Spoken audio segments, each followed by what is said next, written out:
حج کی ابتدا 8 ذی الحج سے ہوگی۔ نماز فجر کے بعد غسل کریں یا وضو کریں۔ غسل کرنا افضل ہے۔ احرام باندھ لیں اور اشراق کے بعد 2 رکعت نماز ادا کریں۔ سلام پھیرتے ہی مرد حضرات سر سے کپڑا یا ٹوپی ہٹا لیں۔ حج کی نیت اس طرح کریں: یا اللہ میں حج کی نیت کرتا ہوں، آسان فرما، قبول فرما۔ مرد اونچی آواز سے اور خواتین آہستہ آواز سے تلبیہ پڑھیں۔ اب آپ پر احرام کی پابندیاں شروع ہو چکی ہیں۔ احرام کی حالت میں تلبیہ پڑھتے ہوئے مینا پہنچنا ہے۔ آج کا دن مینا میں گزارنا ہے۔ ظہر، عصر، مغرب اور عشاء کی نمازیں مینا میں ادا کریں۔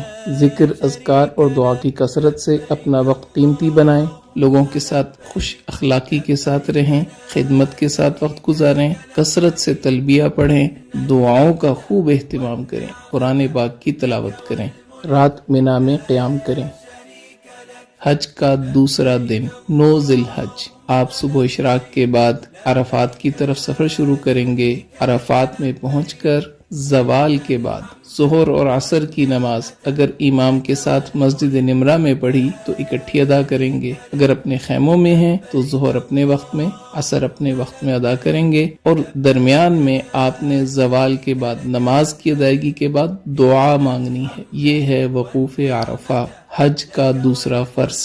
9 ذی الحج کو یہی عمل ہوگا۔ مغرب تک عرفات میں قیام کریں۔ مغرب کے بعد، مغرب سے پہلے نہیں آنا، مغرب کے بعد آپ مزدلفہ کی طرف آ جائیں گے۔ مزدلفہ میں عشاء کے وقت مغرب اور عشاء کی نماز ایک اذان اور ایک اقامت کے ساتھ ادا کرنی ہے۔ اس کے بعد آپ 70 کنکریاں اکٹھی کر کے اپنے پاس رکھیں۔ اب آپ نے رات وہاں قیام کرنا ہے۔ 10 ذی الحج، حج کا تیسرا دن، اور آپ اس وقت مزدلفہ کے میدان میں ہیں۔ فجر کی نماز ادا کرنے کے بعد وقوف مزدلفہ یعنی مزدلفہ کے میدان میں کھڑے ہو کے دعا مانگنا یہ حج کا پہلا واجب ہے۔ اس کے بعد آپ جب سورج تھوڑا طلوع ہو جائے تو رمی کے لیے منا کی طرف چلیں گے۔ یاد رکھ لیں 10 ذی الحج آج آپ نے 5 واجب پورے کرنے ہیں، ایک فرض کی آخری ادائیگی کرنی ہے۔ پہلا واجب وقوف مزدلفہ ادا ہو گیا۔ دوسرے واجب کی طرف آپ جا رہے ہیں، شیطان کو پتھر مارنے۔ مینا میں آج صرف بڑے جمرہ کو 7 کنکریاں مارنی ہیں۔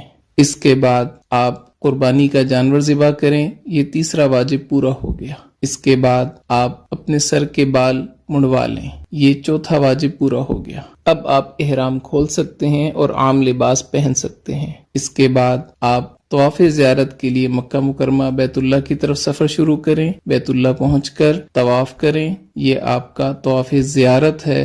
حج کا تیسرا فرض، حج کے تینوں فرض مکمل ہو گئے۔ اس کے بعد آپ نے سعی کرنی ہے، سعی حج کا 5واں واجب، یہ بھی پورا ہو گیا۔ اب آپ واپس رات کو مینا میں آ جائیں، مکہ مکرمہ میں قیام نہ کریں۔ 11 ذی الحج، حج کا چوتھا دن، مینا میں زوال کے بعد، بہتر یہ ہے کہ عصر کے بعد، تینوں جمرات کی طرف جانا ہے۔ پہلے چھوٹے جمرہ کو 7 کنکریاں مارنی ہیں اور دعا کرنی ہے، پھر درمیانے جمرہ کو 7 کنکریاں مارنی ہیں اور دعا کرنی ہے، پھر بڑے جمرہ کو 7 کنکریاں مارنی ہیں۔ اب دعا نہیں کرنی اور واپس اپنے خیمے آ جانا ہے۔ رات مینا میں قیام کریں، دعاؤں میں مشغول رہیں۔